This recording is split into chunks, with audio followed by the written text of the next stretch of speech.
Hello everyone, hope you're well. As I mentioned many times in my previous videos recently, it is mine and Claire's 10-year wedding anniversary tomorrow, so I thought I would do a video about, well, the fact that we've hit that enormous milestone. It's insane. I don't feel old enough to have been married for 10 years, but here we are. It's weird thinking 10 years ago today, we went our separate ways for the day. Claire went to be with her family. I saw my sister put a message out because she was with her that they basically drank a lot of wine and stuff like that. So 10 years ago, she was getting ready for a meal, bit of wine, this, that and the other. I had my friends round for the night. We basically sat out a curry. I gave them all a gift. I don't know if I mentioned before, but in the whole prep to the wedding, I was a bit insane. Claire picked 5 maids of honour and I picked 5 best men, which isn't the conventional way to do it. So the 5 best men arrived on the night. They all got their gift for being the best man. Thank you very much. We drank, we ate. We tried to be really civilised. I think reading the notes that my sister put up, they drank a lot more than we did. They had a lot more of a heavy night than we did. But it's mad thinking that was a decade ago. That is just ridiculous to me. So where we were at that point, I mean, it's weird thinking that my dog Molly, who's making loads of noise in the corner at the moment, licking her bowl because I've just fed her. By that point, we'd already had her 2 years at least. Emily was already born. Emily was 4 months old at this point because, as I mentioned in a previous video, we started trying for a kid thinking it was going to take forever. And then I basically got Claire pregnant instantly, the first try, essentially. Too much information, but still, that was very quick. So bless her, she was at the wedding. So I was quite calm because my mates were all trying to rib me and say, oh, what if she doesn't turn up? Oh, what are you going to do? Like jokingly, not seriously. And on the day, I woke up. I remember waking up without an alarm. I think I set my alarm for like 8:30. I just opened my eyes at 8 in the morning. A bit like the scene from Home Alone when he wakes up remembering that it's the day they're going to go on their holiday and he runs around the house. I woke up and said, it's my wedding day. And I remember running downstairs, having breakfast, getting ready, just chilled out, really happy. My mates were all happy.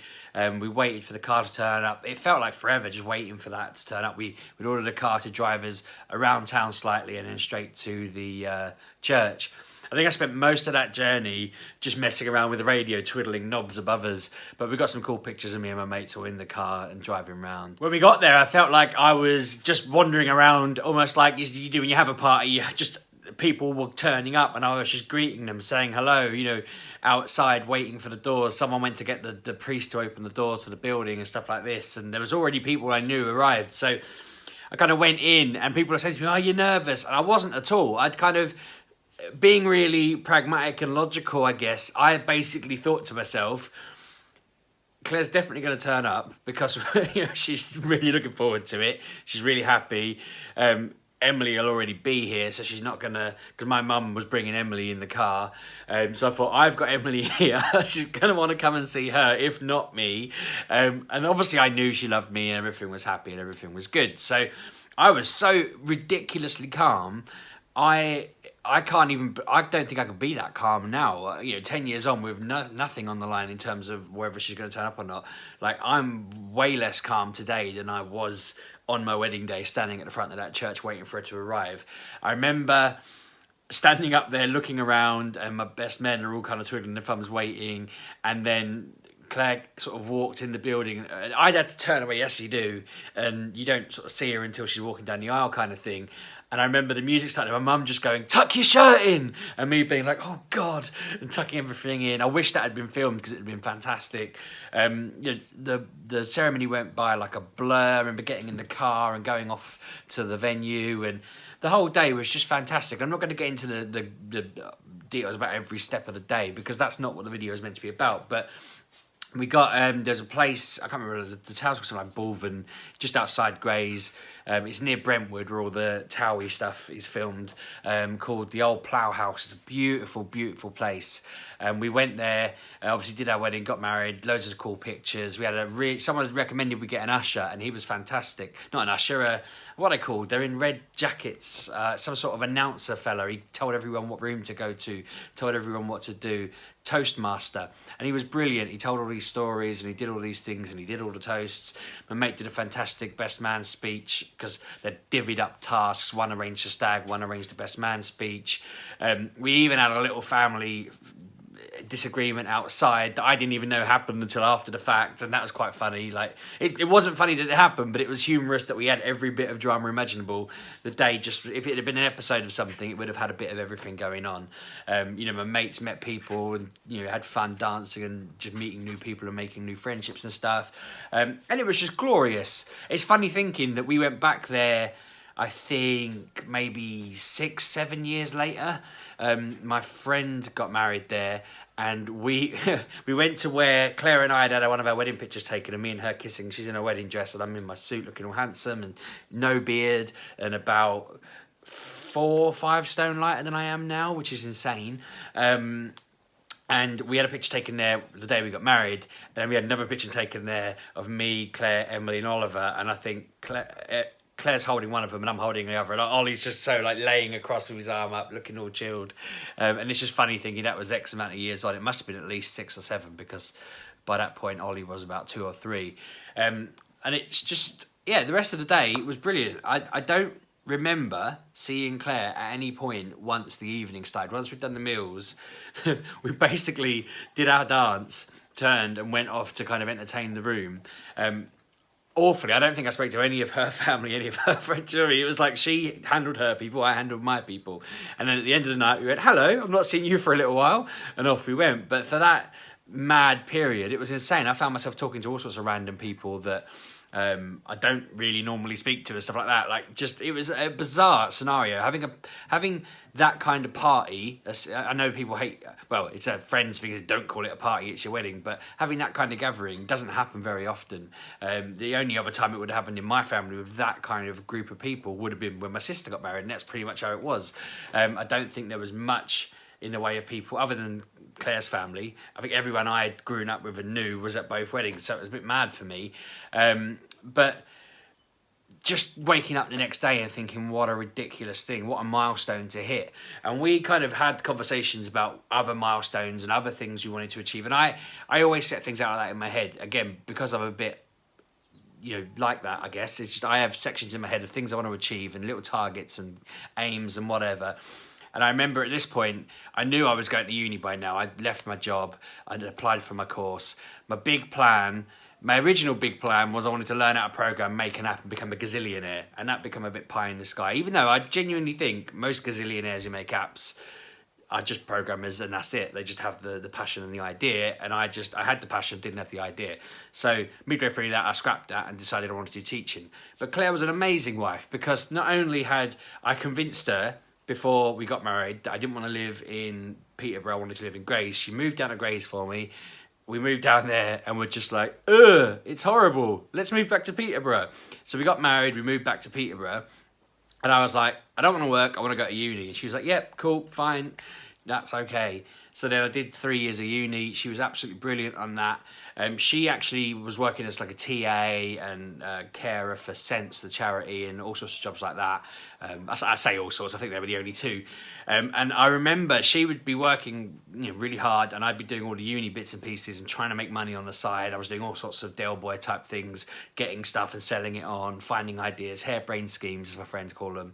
And obviously, having met Kev the first sort of week of uni, we'd obviously recognised each other as kind of the sorts of people who do just do harebrained schemes left, right and centre, because we then set up, you know, various podcasts. So I remember being about a year and a half into the marriage at this point, maybe 2 years in. It must have been a year and a half into uni, so we'd have been married 2 and a bit years, Claire and I.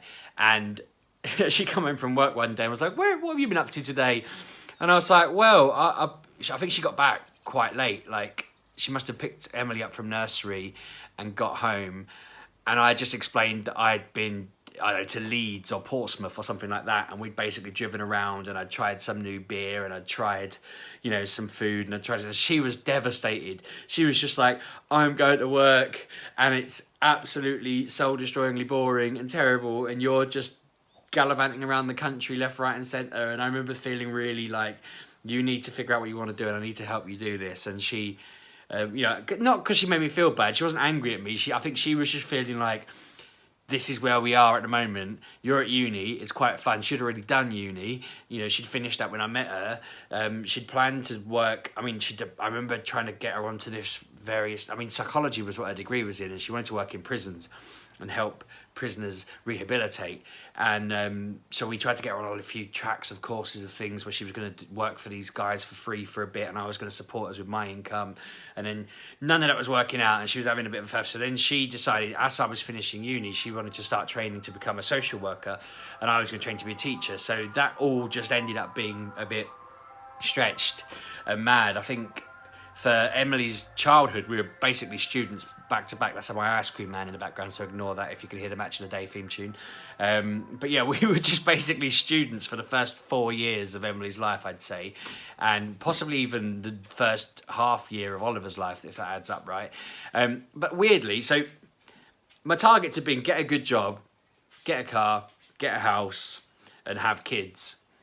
Now, conventional wisdom would suggest that you would learn to drive, get a good job, use that money to buy a house and have the children in the house. That's basically how some of my friends have done it, because they are wise, thoughtful people.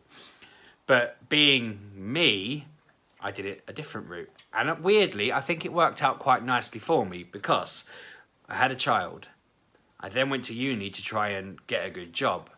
But it meant that I had the flexibility that I was basically getting up with Emily every day, feeding her, looking after her. I'd go to my lessons and come back. She'd have some childcare. My mother-in-law would help. But the childcare would be helped for by the whole uni process. But it meant that we weren't as like reliant on it all. So it was really flexible. Claire went to work. I then got a job and then was like, we can rent. It'll be fine. Then we had another kid, rent is fine. Then we got the house sorted. And then I learned to drive because I was like, oh, I don't have all these other things tearing my hair out now. I can buy a car and it can all be great. So I did it in a complete roundabout way. But I feel like having the children like that was really useful for uni and everything. So I was looking through I wrote out all the big things of all the different milestones that happened, and it is weird thinking it. So Claire and I are sorted now for jobs. I obviously left teaching. I now work for a cybersecurity company, and you know, it's great. I've got my job sorted. I feel like that's me sorted for work. Claire's a social worker. She's sorted. You know, the kids are there. We've got 3 kids now. It's weird looking at it on the timetable because like 2009, 2012, 2017, they're quite far apart. But we're done. We got the house sorted. I basically, we had Ben, got a house and got a car in the same, I want to say, like 6-month period. I think February I qualified to drive. March we moved into the house, and then August we had Ben, if the numbers are right there. I may have already had the house. I may be wrong about that. But in my head, a lot of stuff happened in the space of maybe 12 months that was just like boom, boom, boom, boom, boom, major milestones. And all through that, Claire had been amazing. You know, she was massively supportive when I was training to be a teacher, because that is brutal. She was equally as supportive when I was trying to train to be a nurse and just did quit without even speaking to her. That should have been grounds for not marrying me anyway, because of how ridiculously out of the blue that was for her. But it was something we had talked about. I just left because I couldn't afford it.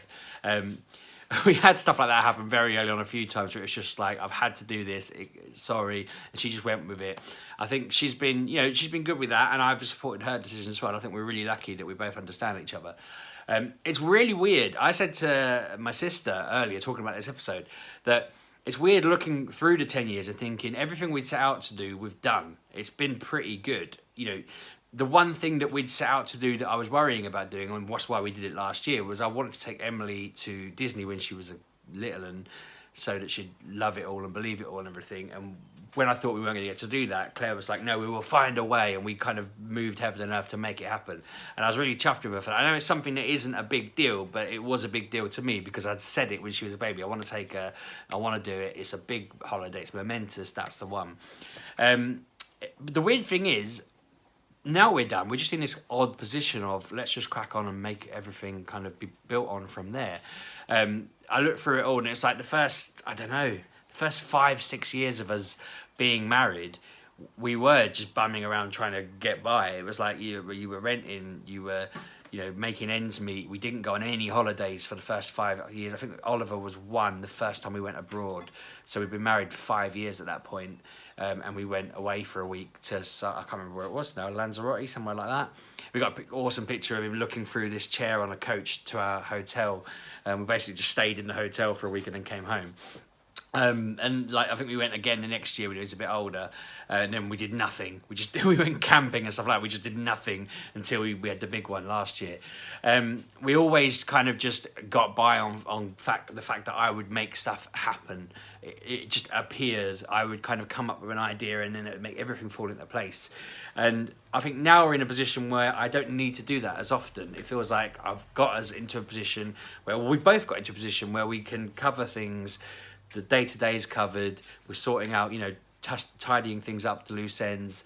But generally speaking, it's just day-to-day grind now. Raise the kids, make sure they're happy. Obviously, the stuff that we're trying to manage now. There's new challenges, obviously, with school and with making sure that Oliver is happy and healthy and grows up. Feeling supported. That's our focus at the moment. Just get not just Ollie, but obviously he's got a more challenging situation. Ben and Emily are both going into new things. Ben's about to start a bigger nursery later in the year. Emily's about to jump into secondary school in a year. It's all kind of change, and that's mad. But it's weird thinking that at this point, if you'd have asked me where I was wanting to be by this point, I'm pretty sure this is where it would be. If you'd have said to me on the wedding day, where are you going to be in 10 years? I'd have said 3 kids, house, car, job, sorted. That's where I want to be. And that was all I was thinking about, and that's all I'd wanted to do. And I've done it. It's sorted. I'm happy with that. Now I'm looking at it and I'm thinking it's insane that in 10 years' time, Claire and I will be in our mid-40s. Emily will be 20. Oliver will be 16. And Ben will be 11. That's mad. That means Ben will be starting secondary school in 10 years' time. It means Ollie will be at sixth form. And it means Emily will be at university, I assume, because she talks about that sometimes. But whatever she wants to do will be great. I'm kind of like, I had thought at some point in my adult life in the future, once I've learned everything I can learn and gained what I can gain and all that kind of thing, that I would love to be running my own thing, to be doing my own business. Obviously, writing seems to be the thing that I most enjoy and I'm happiest with. So I'm hoping that by 10 years' time, hopefully I'll have written enough big, awesome books that people are...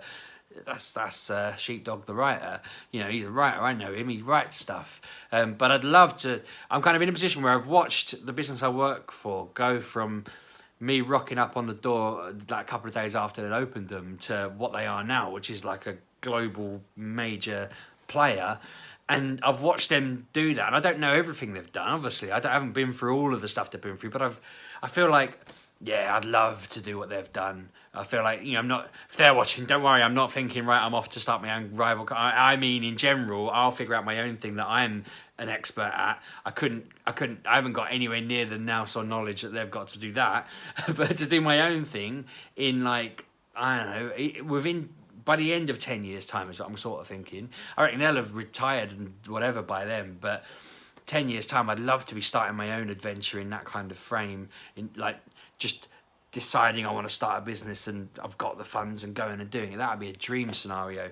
I'd like to think it'd be a media-related thing. That's the thing that I'm passionate about outside of work. Obviously, I do YouTube, I do podcasts, I do writing, I do websites. I can make websites, I can make apps, I can do all of the things. I just can't do any of it with that creative spark that makes everyone go, wow. So I need to just get a person that can do... If I can force Emily into a creative role, that she could just be at uni in 10 years' time, becoming my creative expert while I run the nuts and bolts. That could be the scenario. I might do that. I might make that the thing.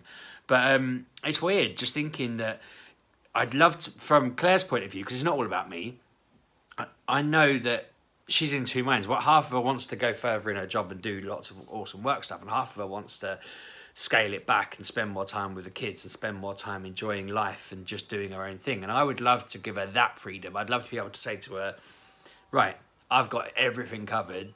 You can just go part-time, you can quit. That'd be a dream. If I could do that now, if I could find a way to go, click, I'm earning enough, it's all sorted, I've got the job, I've got this, I've got that, you're free. I feel like that would be my greatest gift to her. That's the best thing I can give to her at some point in the next decade, to figure out that. And I'm not going to break myself with pressure trying to do it. I'm just going to figure it out, and I will. I'll have the idea and it will happen, because when I want something enough, I figure it out. That's what I do. I kind of hope that 10 years time, I won't be recording in the corner of my kitchen in front of the wall. I'm hoping that my garage will be converted. I'm hoping my house will be much bigger and much more kitted. But then stuff like that makes me think I probably won't be then chucking money into my own business venture and going off on mad whatevers. It's weird thinking that it's not as simple as it looks, obviously. Everyone knows that. It's a lot busier. But weirdly, by that point, I imagine 10 years time from now, we've got to start thinking about retirement as we already have, sort of thing. We're paying into pensions. But at that point, I know that it'll probably still be 30 years before we can retire at 40, in mid-40s. I imagine it'll be 75 by then. And that's insane to think about. If I was my dad talking now at his mid-30s, he'd be saying, well, I'll be retired within, you know, well, he'd be saying 30 years. Now it's 40 years. For me, that seems mental. That seems really unfair. But no, it is weird thinking that in 10 years' time, I'd like to be starting to think, right, I need to make my... I can't remember if it's called an egg or a nut. I'm sure the Americans say make your nut, as in you create your nut that's going to see you through winter, the winter of your retirement. But that is going to be the thing that we're going to have to start focusing on. I'd love to... I hope I'm still doing this, and I can look back at my 10-year ago video and go, wow, I had low expectations. Look at me now. But 10 years is such an insane amount of time, but it goes by like that. And I'm kind of... confused. I'm losing myself a little bit because my mind's blowing, thinking everything that Emily has witnessed has happened in that 10 years and a little bit of time. And Emily has witnessed so many things. She's witnessed like degrees, masters, you know, from me and Claire, I mean, you know, places we've done, things we've achieved. I've written several books. I've created several things, you know, it's insane. And she's done all her own things in her own right, obviously, and it's just like that's such a lot of time, and we've got all of that ahead again, and that's not even the end that carries on from there. So it's overwhelming to think about. But no, I am well chuffed, and you know, I'm really proud of myself that I have such a beautiful wife and a beautiful family, and I'm so pleased that Claire obviously chose to marry me and stay married to me. And you know, I like the fact that she's happy. I ask her all the bleeding time because I'm a lunatic, and she says she is. Do you know what I mean? It feels great. It's mad thinking that we're in that, you know, just that position, and you know, yeah, I trust her more than anyone, sort of thing. I'd love talking to her about things. I love telling her things. That honesty you can have, you know, just everything we can share. I'm so proud of the fact that we've shared everything together, and I'm excited to see what the future holds. It's going to be great. It's really hard to come up with a 10-year wedding anniversary gift. I got her it's tin themed, so I have got her a little tin object that I got, but that's not the nicest metal. You think they'd make a nicer metal earlier on, or come up with a low level one that is nice still, but no, I'm looking forward to giving her that tomorrow, and I hope she likes it. I don't want to spoil it because I thought I heard her coming in the room then, and I don't even know if she knows I got her a gift even, so I'm going to shut up now. But yeah, I'm going to wrap this up because it's been a bit of a longer one. It's just exciting. I'm excited that we've been married this long. It's a shame we'll only honour it by both going to work. Well, I'm off because I've got Ollie for the day, so she's going to work, and then we'll probably have a takeaway or something in the evening. But it's absolutely mad to think that it's been 10 years. And I mean, to be fair, that's pretty much how we've spent the past 10 anniversaries. We're not really milestone anniversary type people. We're not going to go away or do anything major. I think we saw Avengers Endgame for our anniversary, essentially. But no, I'm well proud. I absolutely love her more than ever, and I know she loves me more than ever, and it's just great. I feel really good. Cheers for watching. See you soon.